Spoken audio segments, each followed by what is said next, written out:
नमस्कार, मैं दीप्ति। चलिए जल्दी से मैं अपने शीर्षक पे जाती हूँ। महाकुंभ का समापन और भाव आत्मग्लानि से अभिभूत। तो चलिए, अगर मैं इसे अच्छी तरह समझा पाती हूँ ना, तो आप लोग ज़रूर मुझे बताना कि मैं ठीक से समझा पाई कि नहीं। ठीक है। तो 16 फरवरी को 144 साल में जो महाकुंभ आया, समापन हो गया और हम सब जो नहीं जा पाए, इंक्लूड मी, आत्मग्लानि से अभिभूत हो गए कि ईश्वर का इतना बड़ा कार्यक्रम हम जा नहीं पाए, कितना पाप लगेगा, कितने हम अभागे हैं, फलाना फलाना। लेकिन सबसे पहले जो गए महाकुंभ में और ईश्वर से साक्षात्कार मन से हुआ, उनको बहुत बहुत धन्यवाद। आप भी खुश हुए और ईश्वर भी खुश हुए आपसे मिलके। लेकिन जो नहीं जा पाए, ये वीडियो मैंने उन्हीं के लिए बनाया है। देखिए, घर में विवाह होते हैं ना, जनेऊ होते हैं ना, और हम रिलेटिव्स बुलाते हैं और अपने घर को छोड़ के हम एक बड़ी से जगह में जाते हैं, चाहे रिजॉर्ट बोलो, चाहे शादी ब्याह के लिए जो घर सब होते हैं, ठीक है, वहाँ जाते हैं। क्यों जाते हैं? ताकि सभी को हम वहाँ पे इकट्ठे हम लोग मिल सके, हुड़दंग मचा सके, मस्ती कर सकें। अपने घर को छोड़ के जाते हैं। लेकिन हमारे उस फंक्शन में अगर हमारे रिलेटिव्स नहीं आ पाए किसी कारणवश, तो ये कतई नहीं होता है कि हम उनको नहीं जानते हैं, ठीक है, या हम उन्हें नहीं पहचानते हैं। बिल्कुल इसी तरह महाकुंभ था। महाकुंभ में सारे ईश्वरगण एक विशेष तिथि में, विशेष संयोग में विराजमान हुए आके, और हम सबों को आमंत्रित किए कि आइए और हमसे मिलिए। ठीक है। तो जो जा पाए वो तो बहुत अच्छी बात है, लेकिन जो नहीं जा पाए उन्हें ये समझना चाहिए कि मंदिर क्या है? ईश्वर का घर है।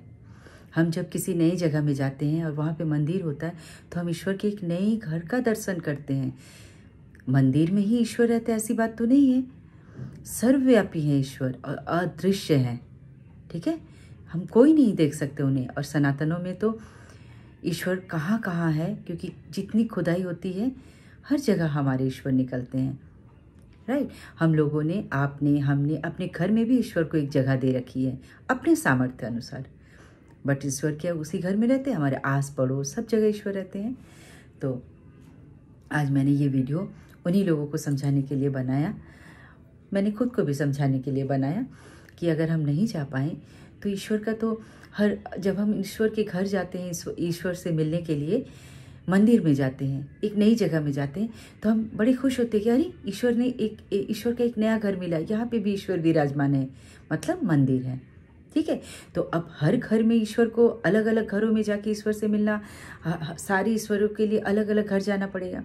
तो ये जो महाकुंभ था, सभी ईश्वरों का एक जगह, हमारे रिसोर्ट की तरह उन्होंने एक विशेष कार्यक्रम था, जो जिनकी विशेष तिथि थी और विशेष संयोग था, जहाँ पे सारे ईश्वर पधारे, चाहे 10 दिन हो, 15 दिन हो या 1 महीना के लिए।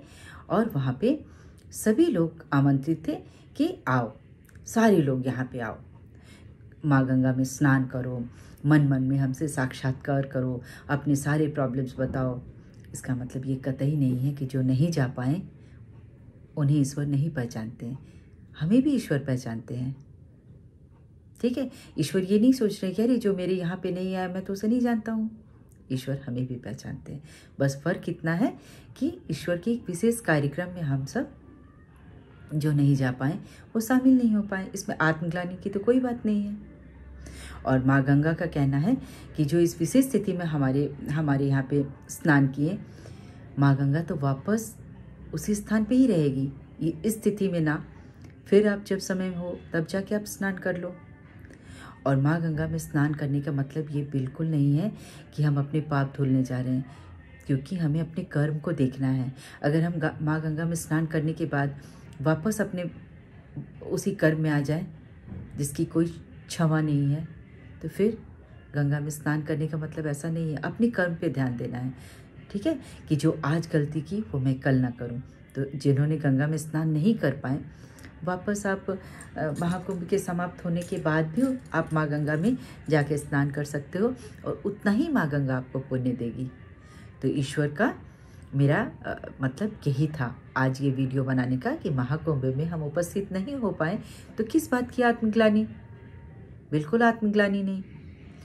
वे तो हम सबों के परमेश्वर हैं, जो हम सबों को पहचानते हैं। हम लोग उन्हीं की कृति हैं। हम एक विशेष कार्यक्रम में नहीं जा पाए, वरना हम उनके घर तो जाते ही हैं। कभी कोई तिरुपति बालाजी चले जाते हैं, कोई काशी विश्वनाथ जाते हैं, कभी कोई अयोध्या जाते हैं। वो घर है जहाँ पे हम अपने मन में ये भावना रखते हैं कि ईश्वर यहाँ पे विराजमान है। अब हमारे रिलेटिव, जैसे हमारा कार्यक्रम जो होता है, जनेऊ हो गया, शादी हो गया, तो एक विशेष स्थिति में होता है ना। और जो नहीं आ पाते, इसका मतलब ये कतई नहीं ना कि हम उन्हें नहीं पहचानते। बिल्कुल उसी तरह ईश्वर का ये कार्यक्रम था जिसमें हम सम्मिलित नहीं हो पाए। बस इतनी सी बात थी। तो आत्मग्लानि से मत भरिए। मन सच्चा है, ईश्वर को याद करते, ईश्वर की तो कृति है। और बुरे समय, अच्छे समय सबका आना जाना लगा रहता है और ईश्वर सबको देखते हैं अपने घर से। जहाँ पे हम अपने मन में ये भावना बना के रखते हैं कि मंदिर है, वो मंदिर ही तो ईश्वर का घर है। और हमारे घर में भी, आपके घर में भी मंदिर है फिर। और हमारे मंदिर के अलावा भी ईश्वर हर जगह रहते हैं। वो तो हमने ईश्वर को एक छोटी सी जगह दे रखी है कि ईश्वर के लिए हम इस जगह को रखते हैं। इसका मतलब ये नहीं कि भगवान उसी जगह पे रहते हैं, सब जगह रहते हैं। तो अगर मेरी बात आपको समझ में आई तो ज़रूर मुझे बताइए, ठीक है? चलिए, ओके, नमस्कार।